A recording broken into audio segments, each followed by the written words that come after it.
2017년 이후 5년 만에 북한 무인기가 우리 영공을 침범했습니다. 5대가 동시에 내려왔는데 한 대는 서울 북부 지역까지 진입한 뒤 북상했습니다. 우리 군은 헬기 기관포 100여 발을 쏘며 대응했지만 격추에 실패해 비난이 일고 있습니다. 북한이 무인기 침범으로 9.19 군사합의 비행금지 조항까지 위반해 군사합의가 사실상 깨진 게 아니냐는 지적이 일면서 정부가 대응 수위 조절에 고심하고 있습니다. 미 백악관은 우리 정부와 긴밀히 협의하고 있다고 강조했습니다. 이태원 참사 부실 대응 의혹을 받는 박희영 서울 용산구청장과 용산구청 안전재난과장이 구속됐습니다.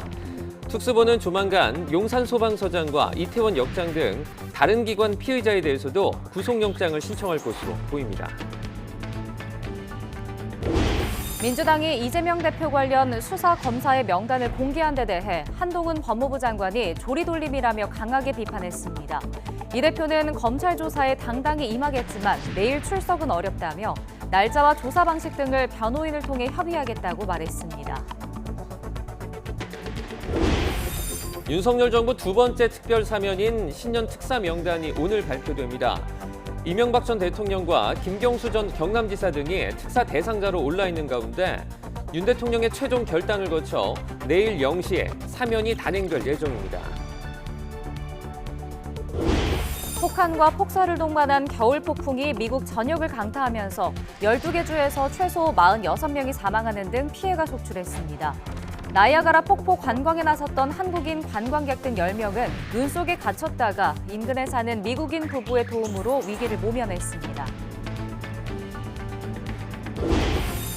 중국이 내년 1월 8일부터 입국자의 시설 격리와 PCR 검사 의무를 없애는 등 빗장을 또 풀기로 했습니다. 잇따른 방역 완화 조치로 일상을 조금씩 회복하면서 다가올 설 명절 특수에 대한 기대감도 높아지고 있습니다. 앞으로 학생이 수업을 심각하게 방해하면 교사가 적극적으로 생활 지도를 할 수 있게 되고 교권 침해 내용이 심각하면 학교 생활기록부에도 기재됩니다. 교육 침해 활동을 예방하고 다른 학생들의 학습권을 보호하겠다는 취지입니다. 오늘 서울의 아침 기온은 영하 6.5도로 어제만큼 춥고 한낮에도 찬바람이 불며 체감 기온은 더 낮겠습니다. 중서부 지방을 중심으로는 초미세먼지 농도가 짙게 나타나겠습니다. 시청자 여러분 안녕하십니까? 12월 27일 화요일 굿모닝 YTN 2부 시작합니다.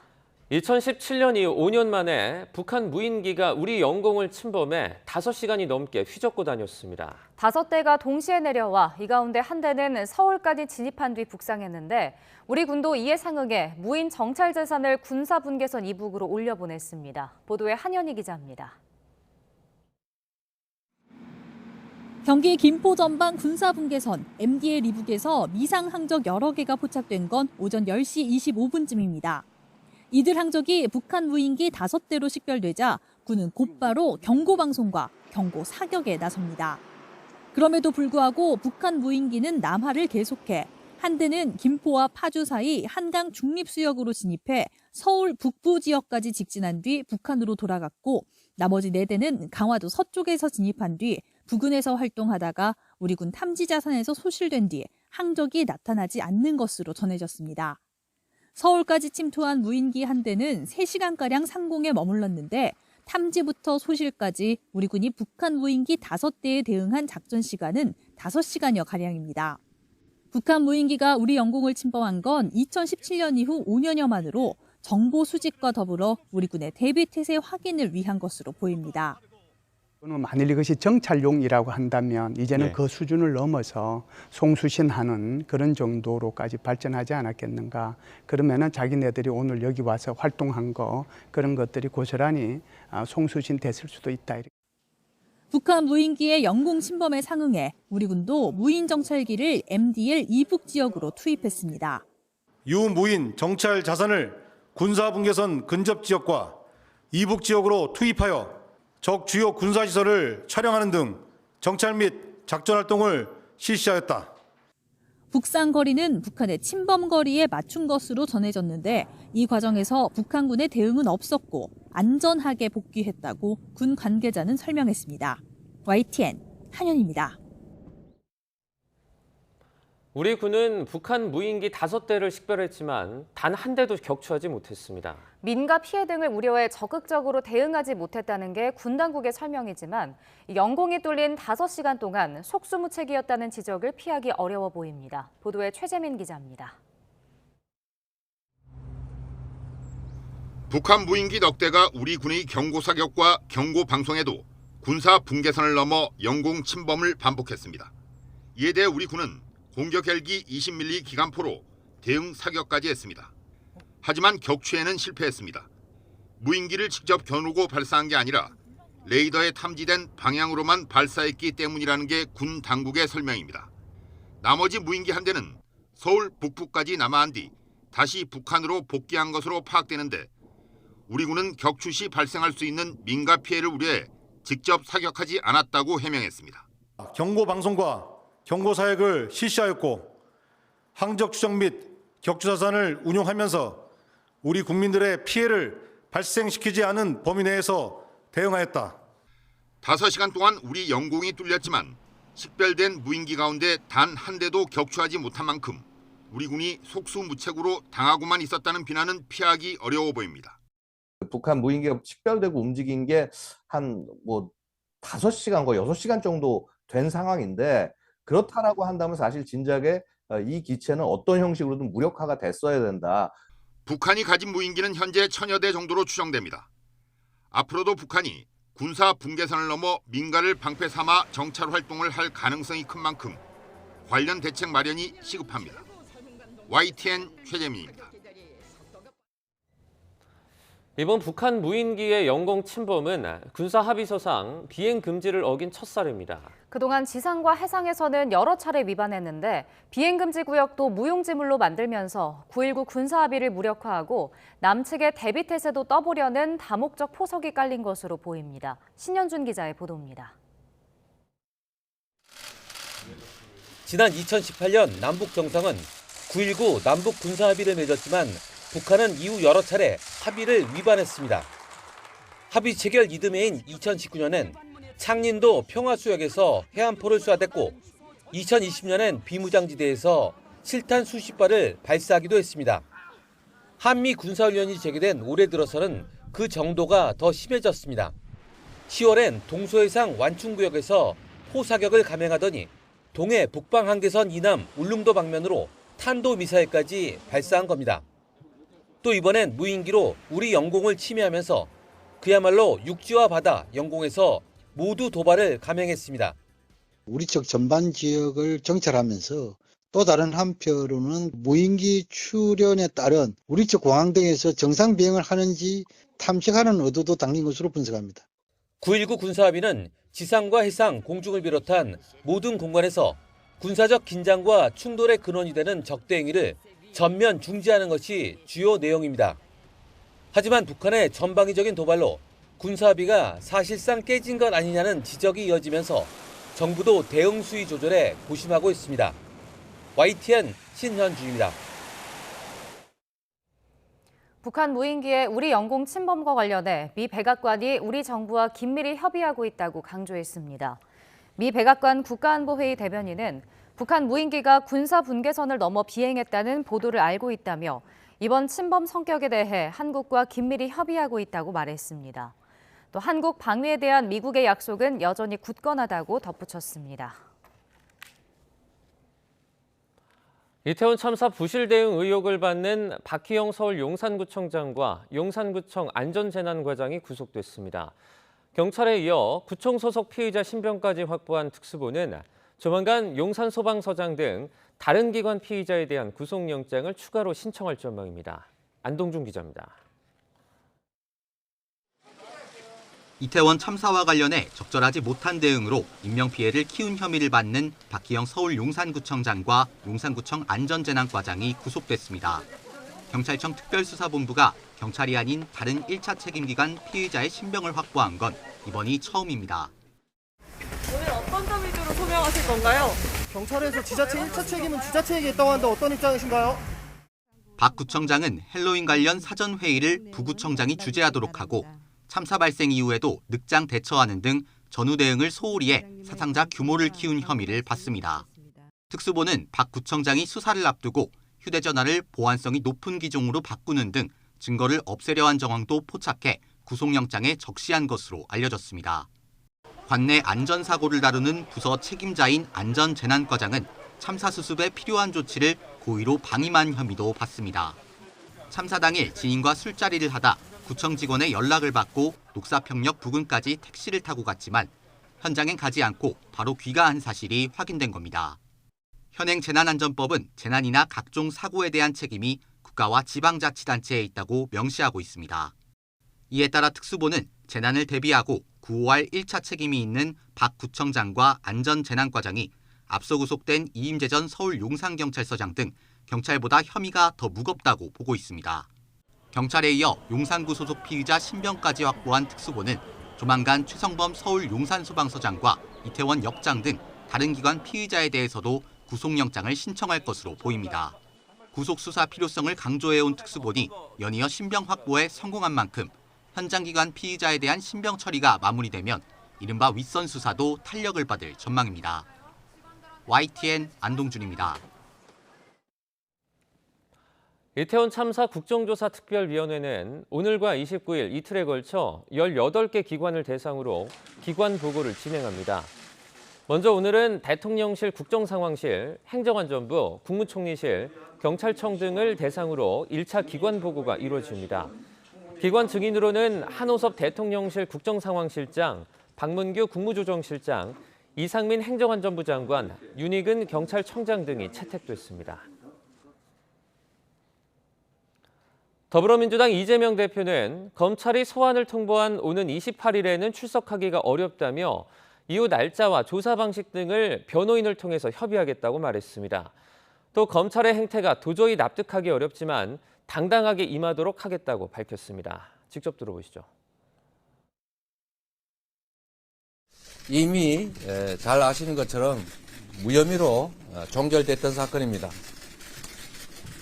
검찰의 행태가 도저히 납득하기 어렵지만 당당하게 임하도록 하겠습니다. 28일은 이미 정해진 일정 등이 있고 또 본회의까지 예정되어 있기 때문에 당장 가기는 어려울 것 같습니다. 그 후에 가능한 날짜와 조사 방식에 대해서는 협의해서 결정하도록 하겠습니다. 한동훈 법무부 장관은 이재명 대표를 수사하는 검사들의 이름과 사진을 공개한 더불어민주당을 겨냥해 개인 문제를 모면하려고 공당이 법치주의를 훼손하고 있다며 그런다고 범죄 혐의가 사라지는 게 아니라고 비판했습니다. 한 장관의 발언 들어보시죠. 이건 이재명 대표 개인의 형사 문제입니다. 개인의 형사 문제를 모면해 보려고 공당의 공식 조직을 동원해서 적법하게 공무를 수행 중인 공직자들의 좌표를 찍고 조리돌림 당하도록 공개적으로 선동하는 것은 법치주의를 훼손하는 겁니다. 민주당이 뭐 역사에 남겨야 될 그런 말을 진짜 했습니까? 역사에 남을 것이라는 말에는 동의하고요. 법치주의를 훼손하려고 하는 것이 그것이 역사에 남을 것이라고 생각합니다. 지난 정부 이래 여러 수사기관에서 철저히 수사를 해오고 있는 것으로 알고 있고요. 그리고 법에 따라 공정하게 결정될 거라고 생각합니다. 그리고 무엇보다 지금 얘기되는 사건들이 서로 아무 상관없는 사건들이잖아요. 화물연대 파업 사태 이후 정부가 노동개혁의 고삐를 바짝 쥐고 있습니다. 깜깜이 회계 지적을 받는 노동조합의 재정 투명성을 높이기 위해 법적 장치를 마련하기로 했습니다. 최명신 기자의 보도입니다. 윤석열 대통령은 지난주 비상경제 민생회의에서 노조 회계 문제를 언급하며 속도감 있는 노동개혁을 주문했습니다. 우리의 그 노동운동, 우리의 노조 활동도 투명한 그 회계 위에서만 더욱 건강하게 발전할 수 있다고 생각합니다. 여론도 노조 회계 문제에 대해선 비판적입니다. 민주노총의 회계 투명성 강화에 대한 찬반을 물었더니 찬성한다는 여론이 압도적으로 많았습니다. 이에 정부는 노조의 재정 투명성을 강화하기 위한 제도 마련에 나서기로 했습니다. 이정식 노동부 장관은 깜깜이 회계라는 말이 나올 정도로 노조 재정 투명성에 대한 국민 불신이 크다며 투명성 제고를 위한 법적 장치를 마련하겠다고 밝혔습니다. 노동조합도 높아진 사회적 위상에 걸맞게 조합원, 미래 세대인 청년, 국민의 신뢰를 얻을 수 있도록 사회적 책임과 투명성을 강화할 때입니다. 이를 위해 정부는 우선 현행 법률에 따라 자율적으로 재정 투명성을 점검하고 보완할 수 있도록 1월 말까지 안내할 예정입니다. 자율점검 대상은 조합원 숫자 1000명 이상인 단위노조와 연합단체 253곳입니다. 노조가 점검 결과서를 제출하지 않거나 서류 누락이 확인될 경우엔 과태료를 부과한다는 방침입니다. 정부는 또 노조회계감사원의 독립성과 전문성을 확보하기 위한 법 개정도 추진하기로 했습니다. 회계감사원의 자격과 선출 방법을 구체화하고 재정 상황 공표의 방법과 시기를 명시하여 조합원의 알 권리를 실질적으로 보장하겠습니다. 이와 함께 노조에 대한 정부 재정 지원이 제대로 집행되고 있는지 살펴보고 문제가 있을 경우 법과 규정에 따라 조치할 계획입니다. 하지만 양대 노총이 노조의 자주권 침해라며 강력히 반발하고 있는 데다 야당도 반대 입장이어서 입법 추진 과정에서 진통이 불가피해 보입니다. YTN 최명신입니다. 윤석열 정부 두 번째 특별사면인 신년 특사 명단이 오늘 발표됩니다. 정부는 오늘 오전 용산 대통령실에서 국무회의를 열고 신년맞이 특사 복권 감형 대상자 명단을 확정합니다. 앞서 법무부 심사를 거친 이명박 전 대통령의 사면 복권이 유력하고 야권에선 김경수 전 경남지사의 복권 없는 사면이 예상됩니다. 또 김기춘 전 비서실장과 최경환 전 경제부총리를 비롯한 박근혜 정부 청와대 인사들과 전직 국정원장들도 사면 대상에 포함될 것으로 보입니다. 앞으로 학생이 수업을 심각하게 방해하면 학교생활기록부에 문제 상황을 기재하게 됩니다. 교육 침해 활동을 예방하고 다른 학생들의 학습권을 보호하겠다는 건데 문제를 일으킨 학생의 보호자들 역시 특별교육을 받아야 합니다. 보도에 김현아 기자입니다. 수업 중인데 교단에 누워 휴대폰을 충전하고 때로 몰려나와 교사를 폭행하고 약 올립니다. 제대로 된 수업이 가능할 리 없습니다. 앞으로 이렇게 교육 활동을 침해하면 교사가 학생을 즉각 분리 조치할 수 있게 됩니다. 지금은 교권 침해 시에도 학생의 학습권을 보장해야 한다는 이유로 가해 학생을 교실에 두고 피해 교사에게 휴가를 내도록 해왔습니다. 나아가 의견 수렴을 거쳐 대통령령으로 정하는 심각한 교권 침해 사항은 학교 생활기록부에도 적시됩니다. 생활부 기재가 학생을 위협하는 수단이 될 수 있고 불복 소송이 남발될 거란 우려도 나왔지만 교육부는 학부모 의견 수렴 결과 찬성이 압도적이었다면서 학생부 기재 기준은 의견 수렴 뒤 확정하겠다고 밝혔습니다. 출석 정지 이상의 조치 시엔 학생은 물론 학부모도 특별 교육을 받아야 하고 불이행 시 추가 징계도 가능합니다. 교실 수업 안에 있는 모든 학생들의 학습권이 좀 보장될 것으로 기대가 되고 있습니다. 이렇게 됨으로써 선생님들이 수업에 변화를 이끌어낼 수 있는, 전념할 수 있는 여건이 조성되고요. 이를 통해서 수업 혁신이 이루어질 것으로 생각하고 있습니다. 소송 증가에 대비해 교사에 대한 피해 비용 보상과 법률 지원도 확대합니다. 또 교권보호위원회를 교육지원청에 추가 설치하고 교육활동 침해 예방과 피해 교원 치유 기능을 확대하며 민간 협의체를 구성해 교육활동 보호 필요성에 대한 인식 개선에 나섭니다. YTN 김현아입니다. 여전히 많은 감염 환자가 나오지만 방역을 완화한 중국은 조금씩 일상을 되찾고 있습니다. 중국 정부는 내년 1월 초부터 입국자의 시설 격리를 없애는 등 국경에 드리웠던 빗장을 풀기로 했습니다. 유재복 기자의 보도입니다. 중국의 겨울 별미인 후어구어 식당에 손님이 가득합니다. 코로나19 감염을 막기 위한 이른바 봉쇄 전략이 사라진 뒤 바뀐 모습입니다. 下半年开始之后，每天可能就会多4-5倍的增长。节假日的话，还是恢复到大概能8-9成的样子。饭点的话，有可能会在排队。 개혁 개방 이후 가장 암울한 경제 상황 역시 조금씩 기지개를 켜고 있습니다. 손님이 찾고 물건이 팔리기 시작하자 다가올 설 명절 특수가 벌써 기대됩니다. 上周末的周六周日已经突破1万人了。四元桥的这个店，2天的销售就突破了5000多万。我们也觉着在未来的元旦的这个销售旺季，应该也是一个大的爆发。 중국 방역 당국은 국경 역시 조건 없이 열기로 했습니다. 현재 중국에 들어가려면 시설 격리 닷새와 자가 격리 사흘을 합쳐 모두 8회 동안 격리해야 합니다. 하지만 다음 달인 내년 1월 8일부터는 입국자 시설 격리를 모두 없애기로 했습니다. 또한 출발 이틀 전 PCR 검사에서 음성을 받으면 입국 뒤 또다시 PCR 검사를 받을 필요가 없습니다. 이에 따라 공항에서 하는 건강신고와 일반 검역에서 이상이 없으면 곧바로 목적지까지 갈 수 있습니다. YTN 유재복입니다. 독일 베를린 샤리테 병원의 크리스티안 드로스텐 바이러스 과장이 코로나19 대유행은 끝났다고 주장했습니다. 독일 정부의 코로나19 전문가 자문위원회 소속인 드로스텐 과장은 타게스 슈피겔과의 인터뷰에서 코로나19가 풍토병으로 굳어지고 있다며 이같이 말했습니다.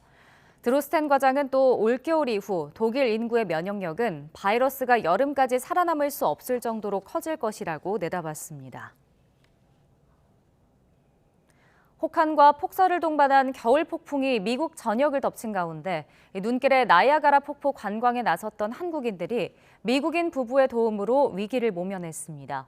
이번 눈 폭풍으로 인한 미국 사망자는 46명으로 늘어났습니다. 김태현 기자가 보도합니다. 미국 나이아가라 폭포 근처의 한 마을, 차량 한 대가 멈춰서 있습니다. 뉴욕타임스에 따르면 이 차에는 한국에서 출발해 미국 관광을 하던 9명과 운전기사 등 한국인 10명이 타고 있었습니다. 이들은 지난 23일 혹한과 폭설 속에 나이아가라 폭포 관광길에 나섰다가 버펄로 인근의 한 마을에서 차량이 눈에 빠져 오도 가도 못하는 처지가 됐습니다. 눈을 퍼내기 위해 삽을 빌리러 근처 한 가정집을 방문했던 이들은 안전을 걱정한 미국인 주인 부부의 호의 덕분에 2박 3일간 이 집에서 안전하게 머물렀습니다. 집주인인 치과의사 알렉산더 캄파냐 씨는 버펄로의 폭풍은 다른 곳과 차원이 다르다고 말했습니다. 한국인들은 제육볶음과 닭볶음탕 등을 만들어 먹었으며 캄파냐 씨는 한식 팬이 됐다고 뉴욕타임스는 전했습니다. 최대 120cm의 눈이 쏟아진 이곳 버펄로는 겨울 폭풍으로 인한 인명피해가 가장 컸습니다. 이 가운데 최소 3명은 폭설로 응급요원들의 발이 묶이는 바람에 치료를 받지 못했습니다. The driving ban is still in effect. It may look great where you are, but I know there's a lot of people who are realizing that they're not going anywhere because of the conditions and basically 48 hours of straight snow. 미국 각지에서 막대한 인명피해와 함께 교통마비와 항공기 결항, 대규모 정전 사태도 속출했습니다. YTN 김태현입니다. 프랑스 파리에서 쿠르드족 살인 사건이 일어난 뒤 진상규명을 요구하는 시위가 이어지고 있습니다. 분노와 항의가 터져나오면서 이 문제는 프랑스와 튀르키예 사이 외교 문제로 비화할 조짐까지 보입니다. 보도에 조용성 기자입니다. 희생된 쿠르드인 6명의 영정사진을 앞세운 채 나란히 걷습니다. 현수막과 보랏빛 길을 든 수백 명이 말없이 그 뒤를 따릅니다. 쿠르드족을 중심으로 한 시위대가 파리에서 벌어진 총격 사건의 희생자를 기리고 진상규명을 요구하는 침묵 시위입니다. 시위대는 사건 현장을 출발해 지난 2013년 쿠르드 활동가 3명이 사망한 곳까지 행진했습니다. 총격 사건 직후 안전조치에 불만을 품은 시위대가 격화하며 경찰과 충돌을 빚었던 것과 달리 이번엔 차갑게 식은 분노를 드러냈습니다. Tous les jours, nous demandons quand est-ce qu'un homme va venir nous frapper encore une fois. Et il y a 10 ans, on nous a frappé en plein cœur de Paris. 10 ans plus tard, dans la même rue, là où les autorités françaises. 쿠르드족이 모여 사는 곳에서 총기를 난사한 백인 용의자는 살인 혐의로 기소됐습니다. 용의자는 병적인 외국인 혐오가 있었고 살인을 벌인 뒤 스스로 목숨을 끊을 계획이었다고 실토했습니다.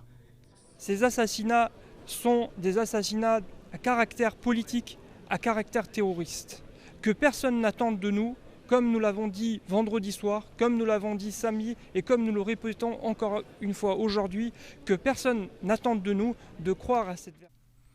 튀르키예 정부는 프랑스 대사를 불러 강력하게 항의했습니다. 쿠르드족의 반튀르키예 선동을 미온적으로 대응한다는 이유에서입니다. 튀르키예는 쿠르드족 정당을 테러 단체로 지정하고 군사 작전까지 펼치고 있습니다. 이에 따라 이번 사건의 충격은 프랑스와 튀르키예 사이에 외교 갈등으로 번질 조짐까지 보입니다. YTN 조용성입니다.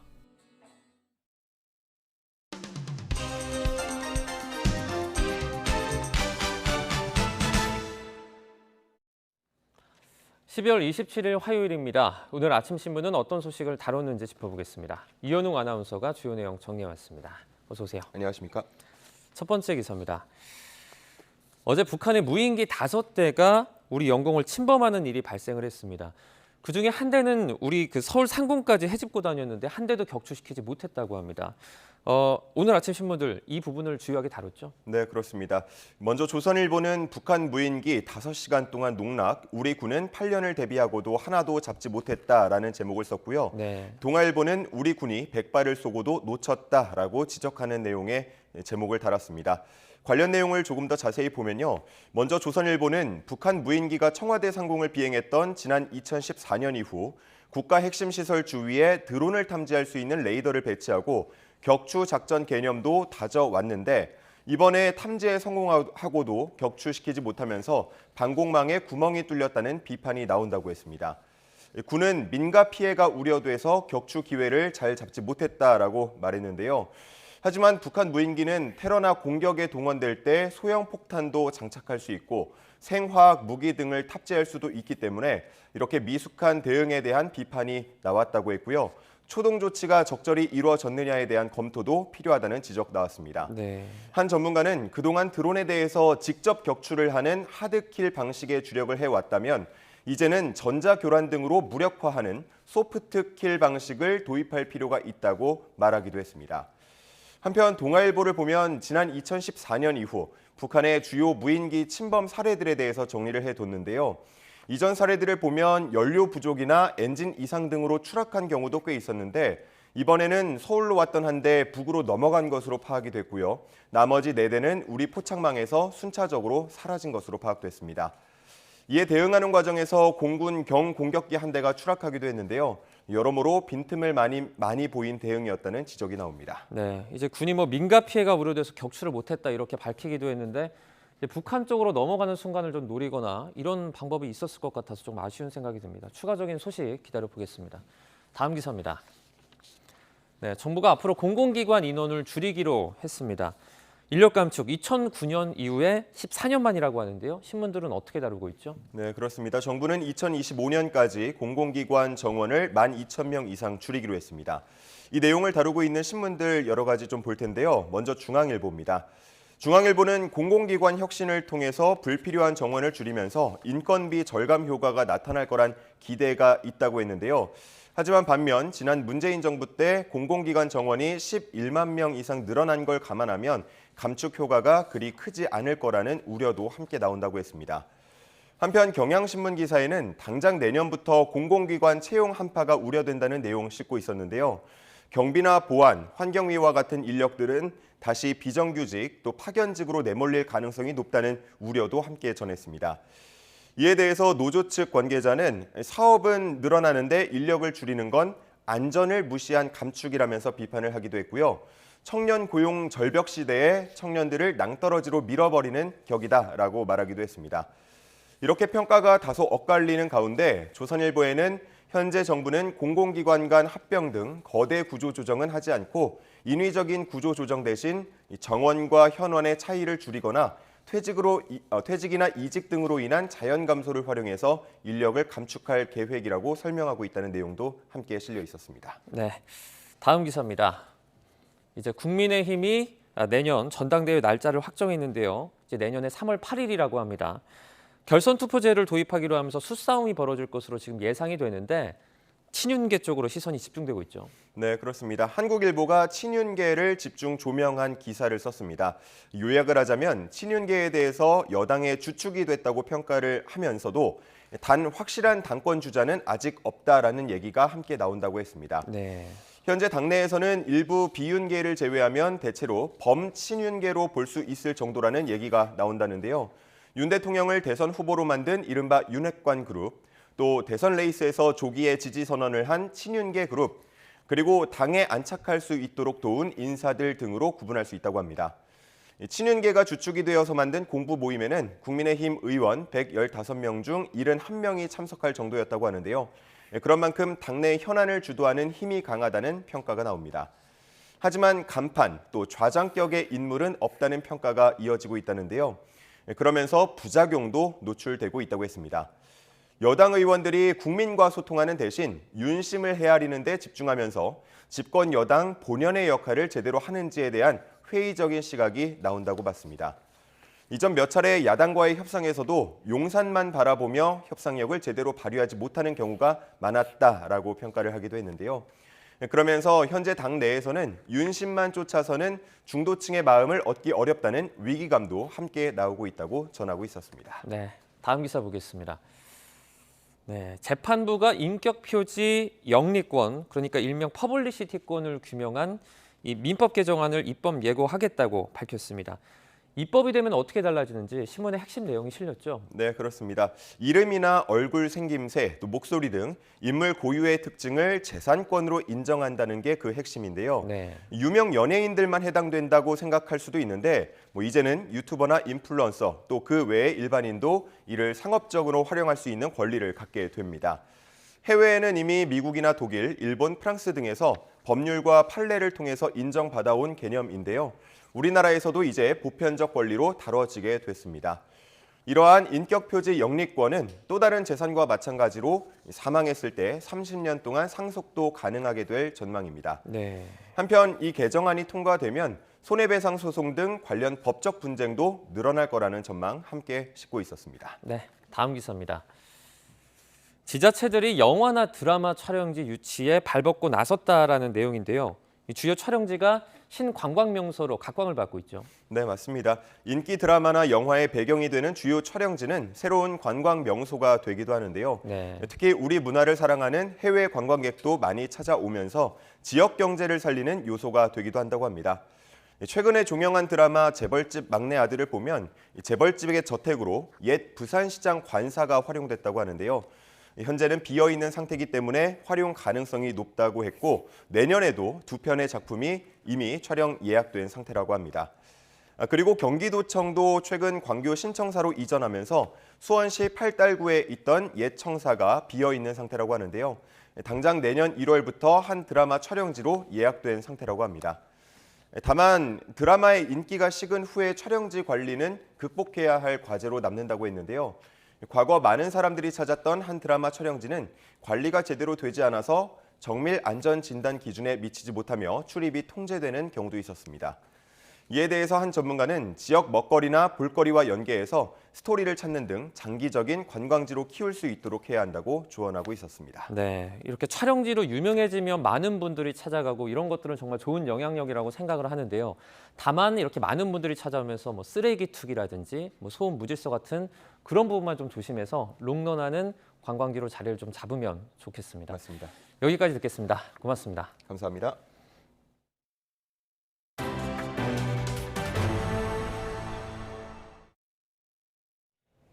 은행이 예대금리 차로 과도한 이자 장사를 한다는 지적이 나오면서 올해 하반기부터 예대금리 차를 매달 비교 공시하는 제도가 도입됐습니다.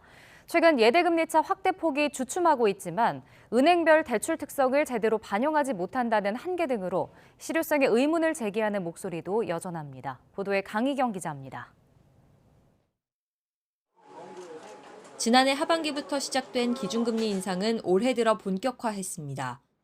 높은 물가 오름세가 상당 기간 지속될 것으로 예상되는 만큼 당분간 물가에 보다 중점을 두고 대출금리도 덩달아 빠르게 오르기 시작했습니다. 그러나 대출금리보다 예금금리가 오르는 폭이 크지 않아 은행이 예대금리 차로 과도한 이자 장사를 한다는 논란이 불거졌습니다. 연일 경고를 날리던 금융당국은 결국 은행별 예대금리 차를 한 곳에서 비교할 수 있도록 매달 공시하기로 했습니다.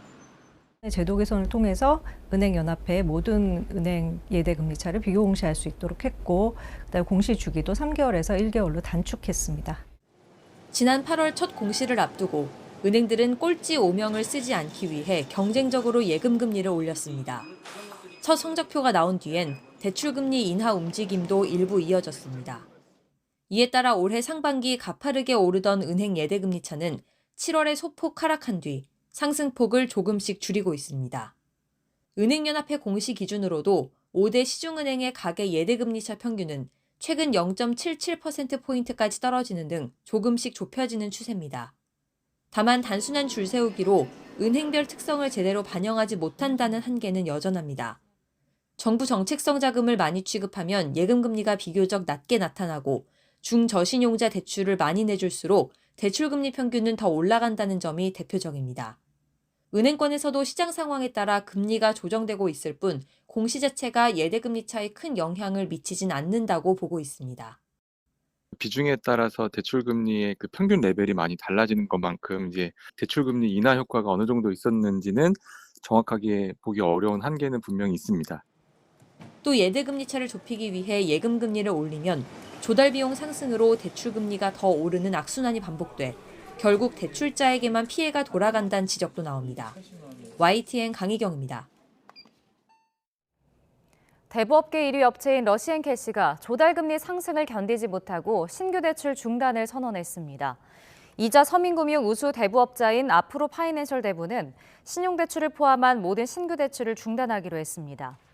아프로 파이낸셜 대부 측은 저신용자 대상 신용공급을 위해 노력해왔지만 조달금리 상승과 더불어 최근 경기 상황이 악화하면서 부득이하게 신규 대출 취급 중단을 결정했다고 설명했습니다. 마지막 제도권 금융인 대부업계에서 1위 업체의 개점 휴업이 현실화하면서 저신용자들이 급전을 구하기 더 어려워질 거란 전망이 나옵니다. 올해 국내 상장사 매출과 총 자산은 늘었지만 영업이익은 줄고 이자 부담은 커져서 내실은 오히려 약화했다는 분석 결과가 나왔습니다. 대한상공회의소가 한국데이터평가와 상장사 1000여 곳의 3분기 재무 상황을 분석한 결과 이들 기업의 누적 매출액은 지난해 같은 기간보다 19% 늘었습니다. 총 자산은 직전 분기 대비 2.8% 증가했지만 같은 기간 총 부채는 4.4% 늘었고 영업이익 증감률도 마이너스 7.2%로 내려앉았습니다. 오늘 아침도 영하권 강추위가 이어지고 있습니다. 곳곳에 한파특보가 발효 중인 가운데 현재 서울 기온은 영하 6.8도로 예년 기온을 2도가량 밑돌고 있고요. 한낮에도 칼바람이 불면서 체감온도를 끌어내리겠습니다. 계속되는 강추위에 감기에 걸리는 분들이 많습니다. 따뜻한 옷차림으로 보온에 각별히 신경 써주시기 바랍니다. 추위 속에 오늘 중서부 지방을 중심으로는 초미세먼지 농도가 짙게 나타나겠습니다. 이 지역에 계신 분들은 호흡기 건강관리에도 유의하시기 바랍니다. 오늘도 전국이 대체로 맑다가 구름량만 점차 늘겠고요. 동해안 지역은 메마른 날씨가 이어지겠습니다. 현재 기온 살펴보겠습니다. 현재 서울 기온 영하 6.8도, 세종 영하 8.2도, 광주는 영하 4도를 나타내고 있습니다. 낮 기온은 어제와 비슷하거나 조금 높겠습니다. 서울 한낮 기온 2도, 대전 3도, 대구는 6도가 예상됩니다. 당분간 강추위가 계속되는 가운데 내일 새벽부터 아침 사이에는 중부지방에, 내일 밤부터 목요일 아침 사이에는 서해안에 또 한 차례 눈이 내리겠습니다. 최근 서해안을 중심으로 매우 많은 눈이 쏟아졌던 만큼 추가 피해가 발생하지 않도록 대비 철저히 해주시기 바랍니다. 지금까지 날씨 정보였습니다.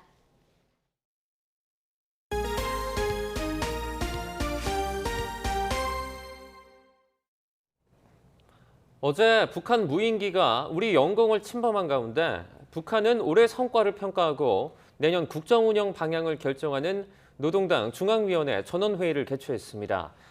조선중앙통신은 조선노동당 중앙위원회 제8기 제6차 전원회의가 어제 당 중앙위원회 본부청사에서 소집됐다고 밝혔습니다. 통신은 김정은 국무위원장이 회의에서 앞으로의 국가사업 발전 방향을 명확히 한 것이 올해 우리가 얻은 고귀한 경험이라며 더욱 격앙된 투쟁 방략을 세워야 한다고 밝혔다고 전했습니다.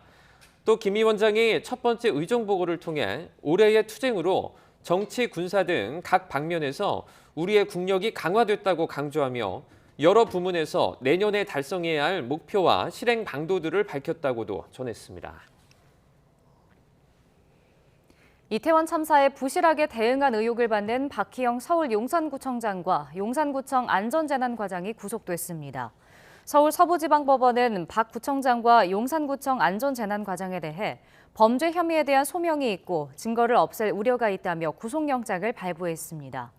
박 구청장과 안전재난과장은 이태원 참사 전후 조치를 소홀히 해 인명피해를 키웠다는 혐의를 받습니다. 또 안전재난과장은 참사 당일 동료 직원의 연락을 받고 현장에 갔다가 그대로 집에 돌아간 뒤 아침까지 현장의 모습을 드러내지 않아 직무유기 혐의도 적용됐습니다. 이태원 참사 직후 시민들은 참사 현장 근처인 이태원역 1번 출구 일대에 자발적으로 추모 공간을 조성했습니다. 이제 50여일이 지나며 공식 추모 공간을 마련하는 것도 추진되고 있지만 장소를 놓고 유가족과 서울시 입장이 갈리며 첫걸음부터 난관에 부딪혔습니다. 보도에 박정현 기자입니다. 이태원 참사 이후 희생자들을 애도하는 추모의 공간으로 자리 잡았던 이태원역 1번 출구. 일대를 빼곡히 메웠던 손편지와 꽃다발이 하나둘 상자로 옮겨집니다. 희생자들의 49제가 지난 뒤 유가족과 이태원 상인들이 추모 물품을 새로운 공식 추모 공간에 영구히 보관하자는 데 뜻을 모은 겁니다. 추모 공간이 들어설 장소로 유족들이 꼽는 1순위는 이태원역 1번 출구입니다. 참사 현장과 가까운 데다 시민들이 자발적으로 추모 공간을 조성했다는 의미도 있기 때문입니다. 이태원 참사 현장이 온전한 애도와 기억의 공간이 될 수 있도록 피해자들에게 적절한 지원과 치유의 과정이 될 수 있도록 참사를 목격한 또 다른 피해자인 상인들도 비슷한 생각입니다. 이태원역 1번 출구를 재단장하였습니다. 모두를 기억하고 애도하는 공간으로 만들어 가겠습니다. 우리가 마주했던 그날의 기억을 품고 더 나은 희망의 공간 이태원을 만들어 나가겠습니다. 그러나 서울시는 최근 추모 공간 후보지로 이태원역 1번 출구가 아닌 민간 건물 3곳을 제안했습니다. 추모 공간 설치의 가장 첫 단계인 입지 선정부터 유족과 지자체 의견이 엇갈리는 겁니다. 이러다 앞서 성수대교나 삼풍백화점 참사 희생자 위령탑이 사실상 시민의 접근이 불가능한 곳에 세워지거나 참사와 전혀 관계없는 엉뚱한 곳에 마련된 전례가 되풀이되는 거 아니냐는 우려의 목소리도 나옵니다. 게다가 세월호 참사를 추모하는 광화문 기억공간을 두고는 지금도 유족과 서울시 사이 갈등이 이어지고 있습니다. 전문가들은 추모 공간이 사회 구성원의 상처를 치유하는 역할을 해야 한다며 공간이 또 다른 갈등과 비난을 낳는 상황은 막아야 한다고 지적합니다.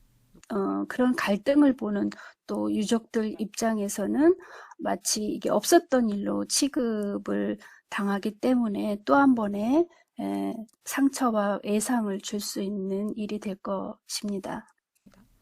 추모 공간이 애도를 넘어 기억과 희망을 이야기하는 곳이 될 수 있도록 공동체 차원의 논의와 합의가 필요한 시점입니다. YTN 박정현입니다. 이태원 참사 국정조사특별위원회가 오늘부터 대통령실 국정상황실과 국가안보실 등 18개 기관 책임자들을 불러 기관 보고를 받습니다. 참사 초기부터 논란이 계속됐던 재난 컨트롤 타워가 어디인지를 놓고 국회 차원의 규명 작업이 본격적으로 시작됩니다. 신호 기자의 보도입니다.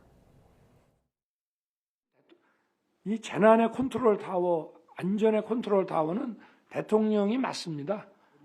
대통령은 컨트롤 타워의 역할이 자신에게 있다고 하지만 비서실장은 부인했습니다.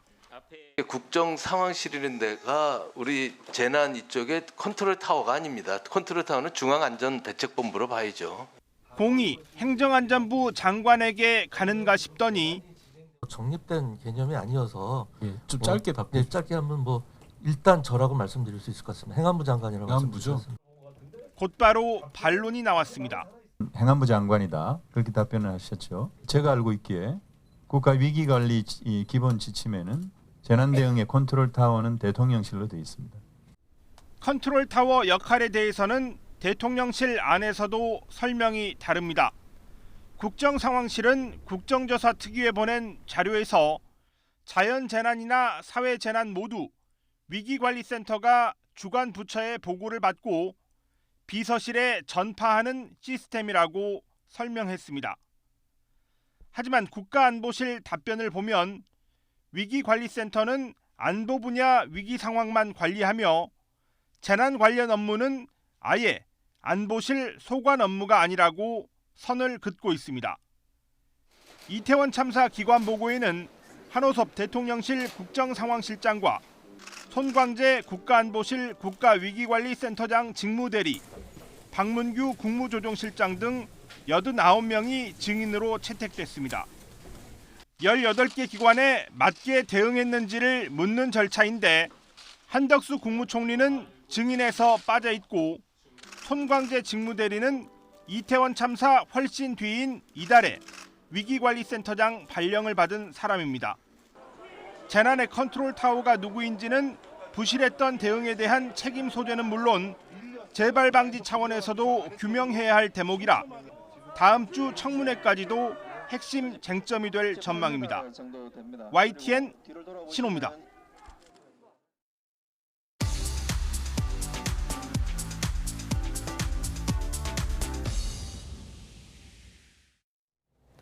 경제 소식을 빠르고 친절하게 전해드립니다. 오늘 굿모닝 경제는 권혁준 경제평론가와 함께하겠습니다. 어서 오세요. 어서 오세요. 네, 안녕하십니까.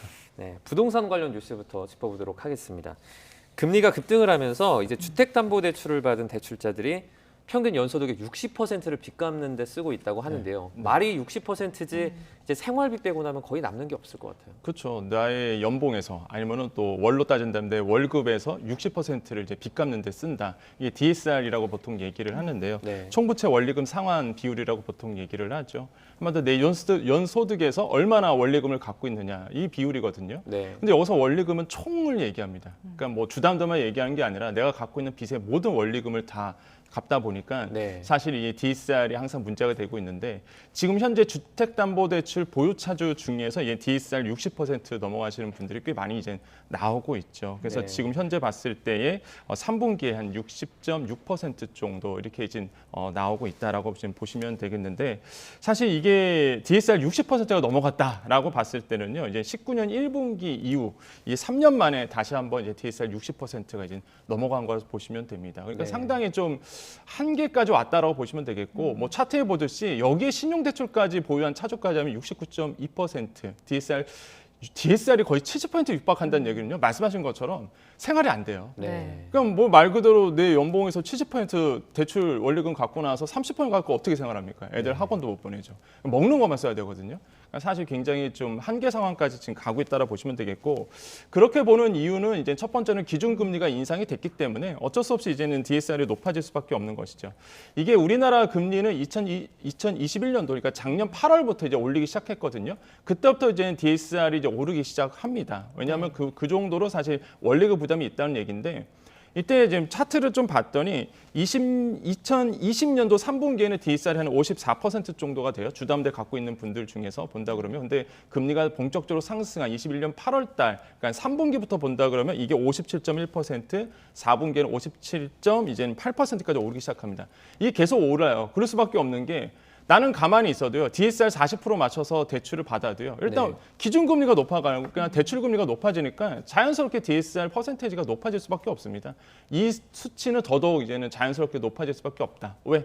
계속적으로 고금리 상태로 유지될 것으로 보고 있기 때문에 DSR은 계속적으로 높아질 수밖에 없고 두 번째는 우리나라의 가계대출 특성 때문에 그렇습니다. 변동금리가 거의 뭐 주담대 70% 이상을 차지하니까 자연스럽게 변동금리, 기준금리 높아지고 시장 대출금리 높아지면 자연스럽게 변동금리, 주담대금리도 높아갑니다. 이게 대표적으로 주담대가 변동금리가 너무 쏠려 있다 보니까 자연스럽게 또 DSR의 이제 퍼센테이지가 또 높아질 수밖에 없는 상황으로 가고 있다. 그래서 지금 금리가 계속적으로 고금리 상태로 가고 있잖아요. 그래서 한계 가구도 꽤 나올 것 같다고 생각을 해봅니다. 근데 이제 그 주택담보대출과 신용대출 동시에 받는 그 소위 그 영끌족 부담이 더 커질 텐데 통상 그 DSR이 70% 넘으면 고위험 대출자로 분류가 되지 않습니까? 네, 맞습니다. 이제 완전 고위험이죠. 왜냐하면 70% 아까 말씀드린 것처럼 내 월급에서 70%를 원리금만 갚는 겁니다. 30% 가지고 이제는 사셔야 되는 분들인데 사실 이제 영끌하신 분들 같은 경우에는 젊은 층, 청년층이 많았단 말이죠. 네. 그 청년층의 월급이 얼마나 되겠습니까? 거기에서 30%의 먹는 걸 쓴다고 본다 그러면 사실 굉장히 한계 가구라고 보시면 되겠고요. 이런 분들이 이제 파산까지 가는 거거든요, 사실. 그래서 지금 사회에 이제 경각심이 좀 높아지고 있다고 보시면 되겠고요. 정확하게 지금 한 70%에 육박하다 나오는데 69.2% 정도 지금 나오고 있습니다. DSR 퍼센테이지가. 그래서 굉장히 이제 한계 상황까지 왔다 보시면 되겠고 그러면 이제 생계에 부담이 될 수밖에 없는 부분이 있겠고요. 그러다 보니까 금융 이제 시장에 크나큰 리스크로 작용할 가능성이 굉장히 크다. 근데 이런 분들이 또 특징이 뭐냐면 자영업자 소상공인분도 꽤 되십니다. 근데 자영업자 소상공인분들이 가장 쉽게 돈을 이렇게 빌려오는 방법이 잘 카드론이거든요. 근데 카드론 대출 금리가 요즘 장난 아니거든요. 지금의 신용 점수가 500점에서 600점 사이신 분들이 한 은행 같은 경우에는 19%나 됩니다. 대출 금리가. 그러면은 뭐 말 그대로 엄청난 고금리 상태에 있는 거거든요. 그러니까 한계 상황까지 가시는 분들이 계속적으로 지금 나오고 있다는 얘기예요. 그래서 지금 좀 경각심을 가져야 된다고 보시면 되겠고, 그래서 지금 현재 본다 그러면 이 DSR 부분에 대해서 사회적인 논란은 좀 어느 정도 있습니다. 그래서 많은 분들이 뭐 DSR이 없어져야 된다, 뭐 존재해야 된다라는 이제 논란이 있는데 지금 뭐 대출 시장 본다 그러면 이미 금리가 워낙 높다 보니까 이 DSR 규제가 과연 효과가 있겠느냐, 약간 미미하지 않느냐 이런 얘기도 지금 나오고 있거든요. 어쨌든 간에 지금 현재의 한계 상황에 있는 가구들이 영끌족들이 지금 계속적으로 어려움을 겪고 있다고 생각을 해봅니다.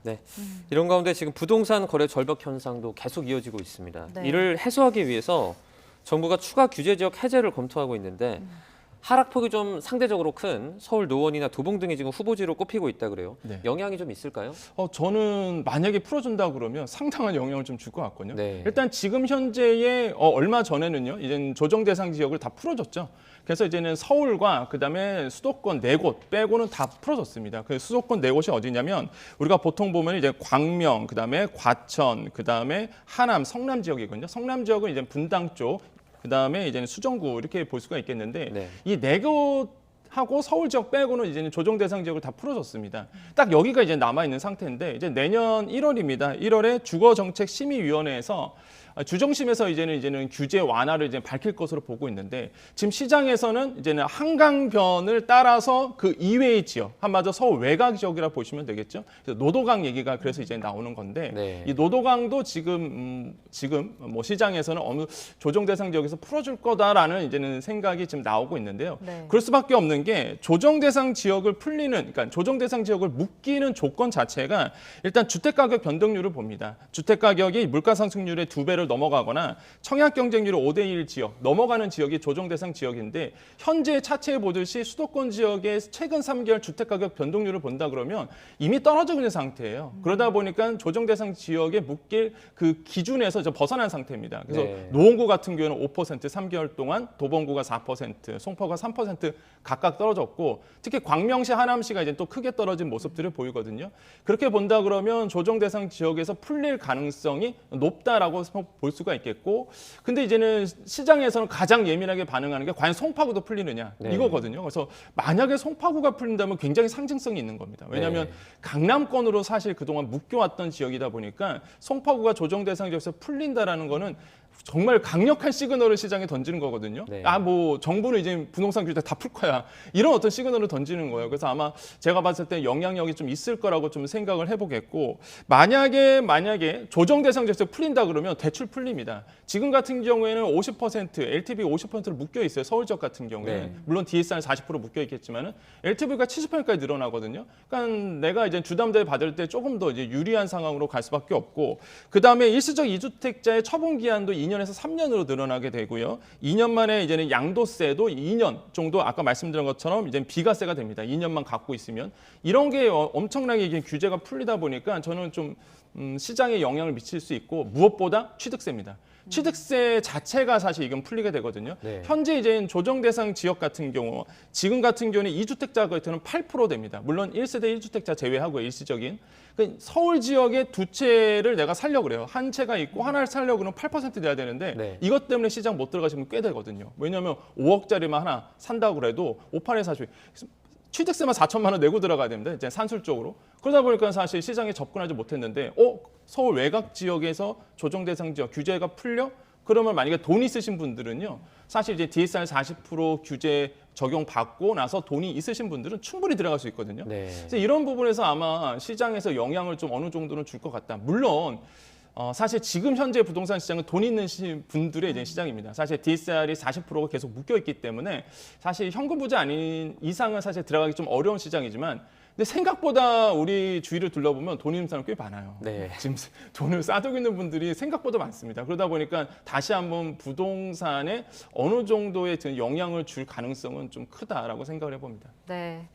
자, 그런가 하면 산업계 전망도 좀 좋지 않습니다. 우리 기업들의 4분기 실적이 안 좋기 때문에 어닝 쇼크가 이어질 거다 이런 전망도 계속 나오고 있더라고요. 그렇죠. 이게 지금 좀 어려운 부분이 뭐냐면 우리나라의 반도체 기업들입니다. 지금 이제 4분기에 어닝 쇼크라고 얘기했던 것이 대부분 본다 그러면 이제 반도체 쪽에서 얘기가 나오는데 일단 삼성전자 4분기의 그 영업이익 전망치 컨센서스를 본다 그러면 현재 한 7조 한 3천억 원 정도 영업이익을 볼 것으로 보고 있는데 이게 뭐 7조라고 해서 이게 크게 나나 보다 그렇게 보시면 안 되고 항상 이제는 전년 동기 대비를 보셔야 됩니다. 전년 동기 대비해서 보면 46%나 감소된 숫자라 보시면 되겠고요. LG전자도 이제 5억 2천만 원 정도 이제 영업 이익을 볼 것으로 보고 있는데 이게 잘 나온 게 아니거든요. 전년 동기 대비해 본다 그러면 13% 정도 떨어지는 거고 SK 하이닉스가 문제죠. 사실 지금 적자를 이제 볼 것으로 보고 있습니다. 영업 적자를 볼 것으로 보고 있는데 그러니까 전년 동기 대비 이제 적자 전환으로 돌아서는 거죠. 그러다 보니까 이미 외국인들은 사실 SK 하이닉스에서 많이 떠난 상태거든요. 앞으로 더 떠날 것으로 지금 시장에서는 보고 있고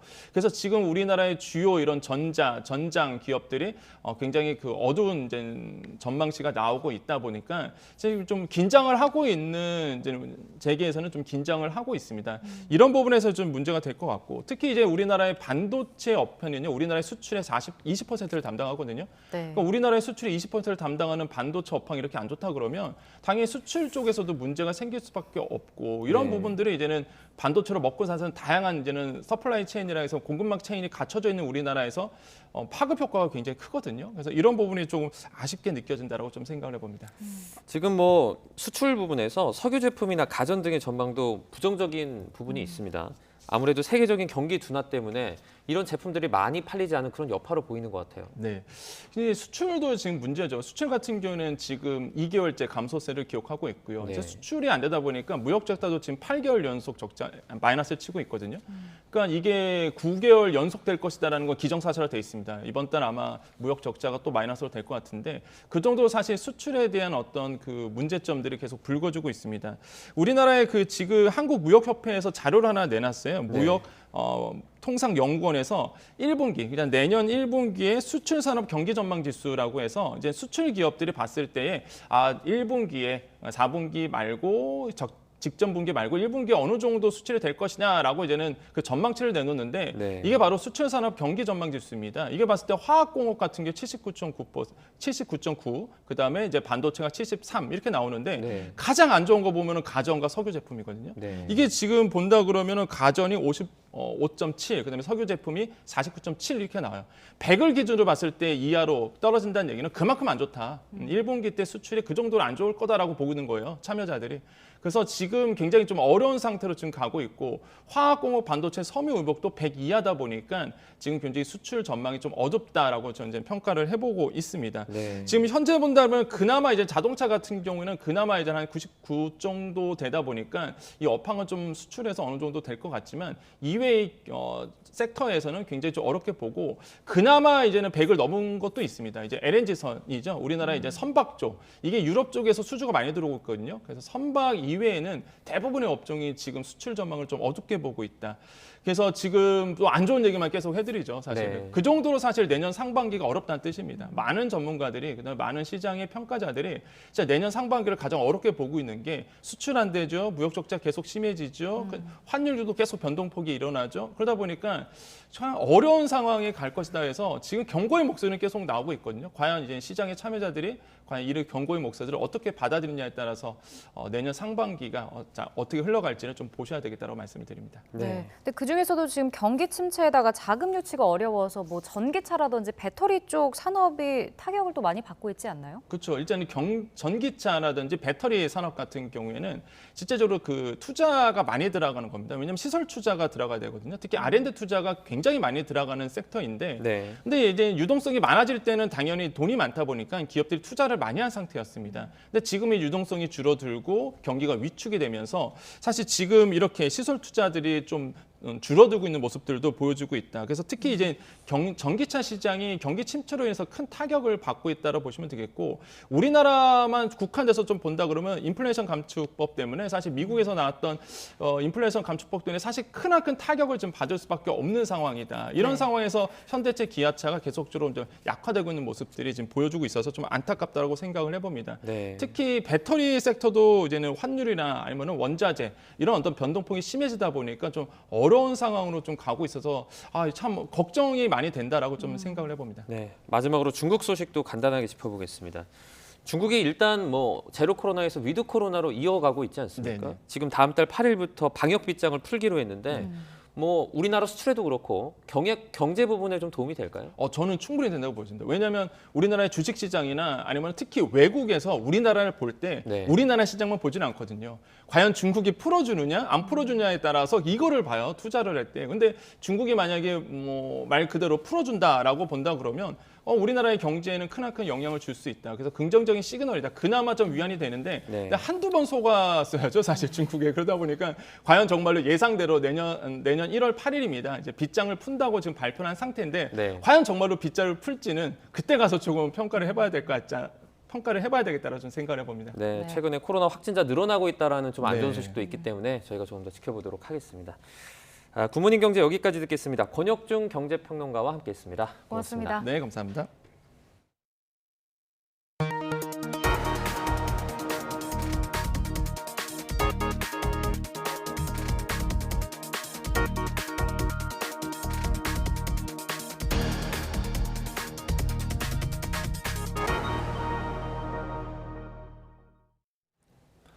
인구가 적은 지방에서 주로 볼 수 있었던 버스터미널 폐업이 최근 들어 경기 성남시 등 수도권에서도 하나둘 나타나고 있습니다. 수익성이 떨어지자 민간 사업자가 운영을 포기한 건데 공공성이 분명한 사업이지만 지자체도 부담을 떠안기 주저하고 있습니다. 임성재 기자가 보도합니다. 지난 2001년 문을 연 성남 종합버스 터미널입니다. 20년 넘게 성남시와 대도시, 중소도시를 잇는 관문 역할을 했지만 이번 달을 마지막으로 문을 닫습니다. 터미널 곳곳에는 이렇게 운영업체의 폐업 안내문이 붙었습니다. 시민들의 교통 편의를 위해 터미널을 운영해왔지만 수요와 매출 감소로 인해 더 이상 버틸 수 없게 됐다는 내용입니다. 하루 평균 7,000명 수준이던 승객이 코로나19 이후 절반으로 급감하면서 민간 사업자가 운영을 포기한 겁니다. 갑작스러운 폐업 결정에 이용객들의 걱정은 이만저만이 아닙니다. 여기가 자주 오다 보니까 이상하게 편해졌어요. 여기가. 그래서 오늘도 열차 타고 가라는데 내가 뿌리치고 앉아 여기가 버스 타게 됐거든요. 앞으로 좀 걱정은 됩니다. 병원 때문에 2주에 한 번 아니면 한 달에 한 번씩 사용하고 있어요. 이제 이게 사라지면 대중교통 말고 차로 다녀야 되니까 그게 좀 많이 부담스럽고 너무 불편할 것 같아요. 여러 해 동안 버스터미널에서 삶의 터전을 일궈온 상인들도 직격탄을 맞았습니다. 시민들이 터미널 안쪽으로 들어올 이유가 전혀 없으시겠죠. 예, 걱정하시는 분들도 많고 가게를 정리하고 나가시겠다는 분들도 많고. 경기 고양시 화정동 시외버스터미널도 사정은 마찬가지. 이용객은 줄어들고 그에 따라 경영난도 점점 심해지면서 터미널 운영업체는 얼마 전 지자체에 폐업 의사를 전달했습니다. 예전엔 인구가 적은 비수도권에서 주로 발생하던 버스터미널 폐업이 최근 들어 수도권에서도 심심찮게 나타나고 있습니다. 코로나19 유행 이후 고속버스보단 자차를 선호하는 사람이 많아진 데다 고속철도 등 새로운 대체교통수단이 자리 잡은 탓입니다. 그래도 상대적으로 저렴한 비용과 촘촘한 노선 등 장점도 많아 버스터미널을 찾는 시민이 여전한 만큼 지자체의 재정적 지원이 필요하다는 지적도 나옵니다. 지자체에서 인수를 해서 하는 방법이 제일 좋은 방법인데 그건 쉬운 일이 아닐 겁니다. 그래서 이런 운영비를 어느 정도 지자체가 보조해주고 지원해준 방식으로 운영하는 게 현행법도 버스터미널을 운영하려는 사업자가 없을 때 지자체가 직접 운영할 수 있다고 명시하고 있습니다. 그러나 지자체로선 부지 매입과 운영비 등 막대한 돈이 드는 터미널 운영을 도맡는 게 꽤 부담스럽습니다. 때문에 성남시는 도로변에 임시터미널을 만들어 시민 불편을 최소화하겠다고 밝혔고, 고양시는 사업자 측의 임시 정류장을 만들 때까지 폐업을 미뤄달라고 제안했다고 설명하면서도 두 곳 모두 직접 운영하겠다고 선뜻 나서지는 못하고 있습니다. 결국 터미널 운영을 놓고 공공성과 수익성 사이에서 뾰족한 해법이 나오지 않는 가운데 시민과 상인들만 불이익을 겪는 상황은 당분간 계속될 것으로 보입니다. YTN 임성재입니다.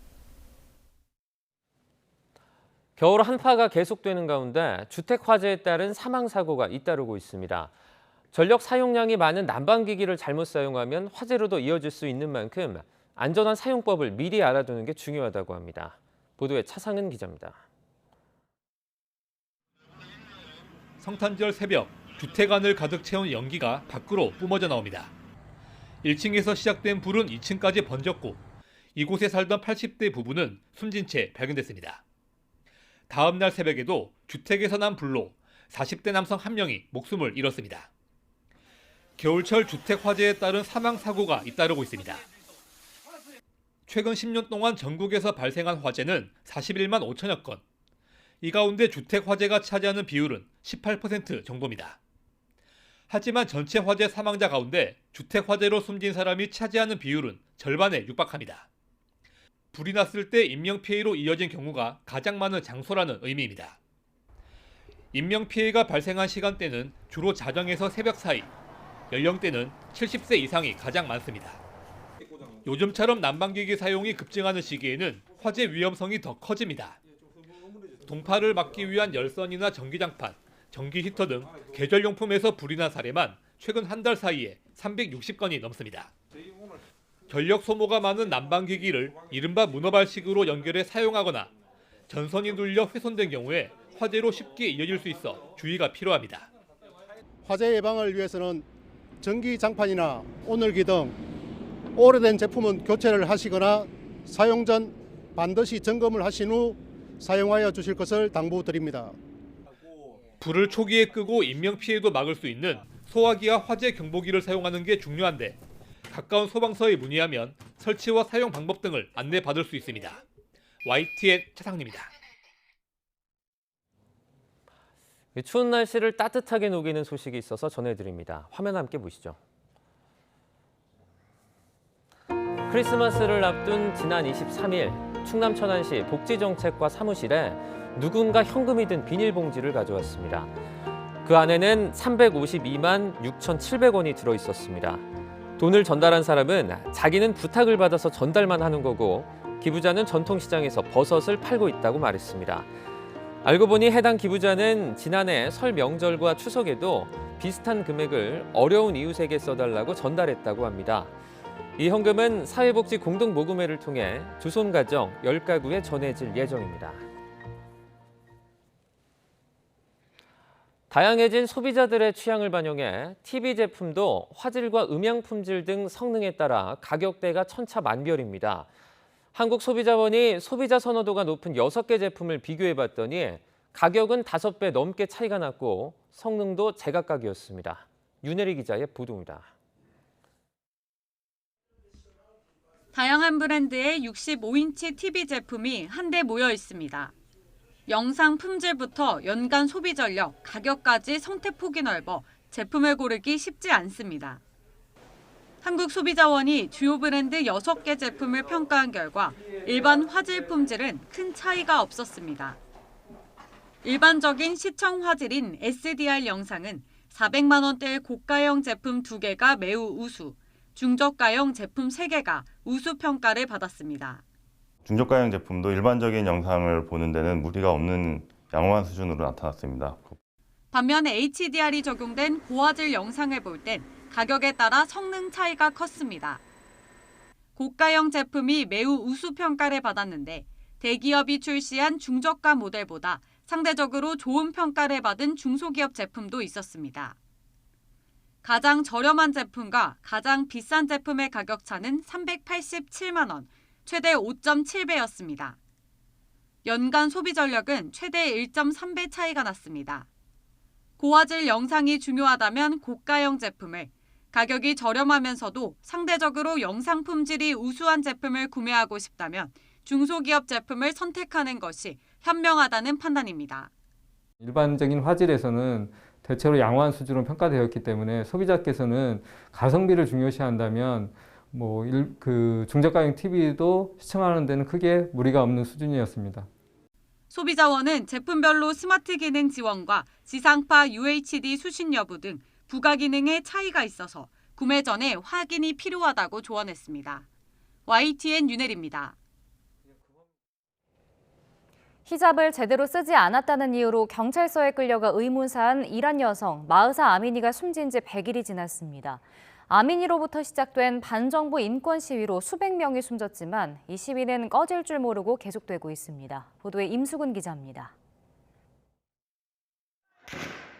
한 인권단체 추산에 따르면 지금까지 이란 반정부 시위로 어린이 69명을 포함해 506명이 숨졌고 18,000여 명이 구금됐습니다. 사망자 가운데 2명은 시위에 참가했다가 구속돼 사형을 선고받았고 1명은 길거리에서 공개 처형됐습니다. 미국 CNN은 최소 43명이 시위와 관련해 처형 위기에 있다고 전했습니다. 이란 정부와 혁명수비대, 경찰이 강경 진압으로 시위를 억누르고 있지만 반정부 시위는 날로 진화하고 있습니다. 최근에 젊은이들 사이에는 시아파 성직자의 터반 낚아채기가 성행하고 있습니다. 이미 이란 젊은이들에게 이슬람 최고 지도자 하메네이는 독재자이며 죽음을 안겨야 할 존재에 불과합니다. 시위 방식도 격화하고 있습니다. 지난 11월 시위대 수십 명은 이란 공화국의 초대 지도자 호메이니의 생가로 추정되는 곳에 불을 질렀습니다. 이란 혁명수비대와 경찰의 무자비한 폭력 진압을 경험한 시위대가 화염병으로 무장하고 곳곳에서 방화 시위를 벌이고 있습니다. 시위대를 공개 처형하는 등 공포 조장에 나선 이란 당국은 반인륜적 행태를 이어가고 있습니다. 고문과 총격 살해, 시신 은폐도 모자라 구금한 시위대에게 모의 처형이란 정신적 고문까지 자행했습니다. اینا هی تاکید میکرد برای اعدام و فلان و یه دو سه باری هم منو میخواستن من نمیدونستم میخوام برم هواخوری به من چشمم میزد میگفتش که حالا افرادی که اونجا بودن میگفتن بیا وقت اعدامته بیا پایین. 1979년 이슬람 혁명 이후 사상 최장기를 기록한 이란 민주화 시위. 22살 무고한 이란 여성의 죽음이 여성 인권과 자유, 평등 요구로 이어지며 43년 시아파 신정 통치를 뿌리째 흔들고 있습니다. YTN 임수근입니다. 예전엔 봉쇄 때문에, 최근엔 코로나 감염 확산 때문에 유령 도시처럼 변했던 중국 수도 베이징이 활기를 되찾아가고 있습니다. 방역 고삐를 확 풀면서 한꺼번에 많은 사람이 감염됐다가 다시 바깥 활동에 나서기 시작한 겁니다. 강정규 특파원이 현장 취재했습니다. 월요일 출근길, 버스와 지하철이 승객들로 붐빕니다. 도심 교통체증도 다시 시작됐습니다. 불과 3주 전 유령 도시처럼 인적이 끊겼던 모습과 뚜렷하게 대비됩니다. 12月初的那个时候，真的觉得世界一下子静了下来，然后慢慢的人也多起来了。这样的话也觉得充满了活力。 YTN 베이징 지국도 2주 만에 정상 출근을 했습니다. 그 사이 이곳 직원들과 가족들 대부분이 코로나19에 걸렸고 스스로 회복했습니다. 보통은 감기처럼 가볍게 지나간다지만 심각한 경우도 많습니다. 장례식장과 화장터에 넘쳐나는 시신들. 발 디딜 틈 없는 병원엔 환자들이 문 밖에서 링거를 맞고 응급실은 그야말로 아비규환입니다. 没有呼吸机了，没有设备了。你要真那么积极抢救，你就赶紧120没走，你转走。 중국 전문가조차 자국 백신에 효능이 없다고 지적하고 나선 가운데 서민들은 좋든 싫든 코로나19 바이러스에 직접 노출되는 방식으로 면역력을 갖춰나가고 있습니다. 我们可能阳过的这些人就觉得没什么了，对吧？第一波咱们扛出来了。 지난 20일 하루 3,700만 명이 감염됐고 12월에만 2억 5천만 명이 코로나19에 걸렸다는 방역당국 내부 회의록이 유출되기도 했습니다. 다만 중국 정부가 무증상 감염자 통계에 이어 확진자 집계도 포기한 만큼 근거는 불명확합니다. 就是每日新增的这个阳性人数目前已经突破100万例。元旦前后进入一个高位的平台期。 중국 최대 포털 사이트가 검색 빈도를 바탕으로 개발한 코로나19 지수를 보면 지난 20일 정점을 찍고 하향선을 그리기 시작했습니다. 지난 3년 제로 코로나 정책을 밀어붙였던 것처럼 거침없이 방역 빗장을 풀고 있는 중국. 내년부턴 홍콩을 시작으로 입국 격리도 폐지할 전망입니다. 베이징에서 YTN 강정규입니다.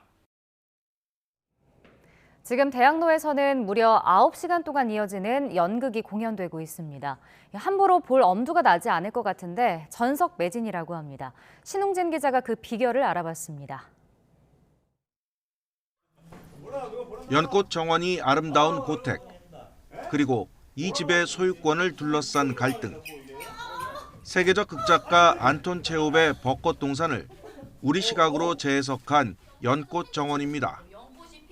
이런 식으로 갈매기는 종로 갈매기, 세자매는 찌루아시 세자매, 바냐 아저씨는 능길 삼촌으로 각색됐습니다. 나무들이 많아지면 공기도 좋아지고 짜증을 안 내면 서로 싸울 일도 줄어들고요. 그런 세상이 오면 차별도 안 한대요. 1930년대부터 2000년대까지의 한국을 배경으로 네 작품을 번안했습니다. 그 의도는 100년 전의 삶과 지금의 삶이 크게 다르지 않다고 느꼈기 때문이고요.